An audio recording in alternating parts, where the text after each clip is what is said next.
Hindi. Never ako magiging option ever. But not everyone really deserves you. Not everyone deserves your energy. So you need to cut them out as soon as possible.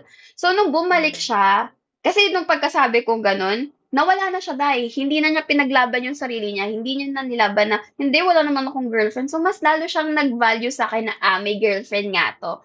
Or meron siyang someone na greater than me. Na I'm just an parang oo, option. parang Parang ganon. backup, gano'n. And sa isip ko talaga, no, hindi ako pwede maging option. Panganay ako. I'm the first zodiac sign.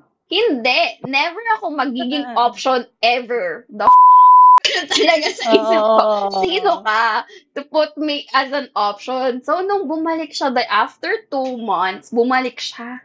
And then he keeps on asking me out lahat ng magagandang words na sinabi niya pa sa akin, I will forever his thought ga. Ganon, as in may level siya ng ganon pag-express sa akin. Hindi mo ako madadala sa words mo. Talagang sa isip ko Mm. talaga, sabi niya sa akin, Je, I'm sorry, nadala ako eh. Parang andun ako sa sobrang gustong gusto kita at that moment. Pero nung na-realize ko na what I need to give in order to be in your life, natakot ako. Doon ako nag-step back. At doon pumapasok ang Mm. sinasabi ko na people date people according to their capabilities. That you play. Come on, you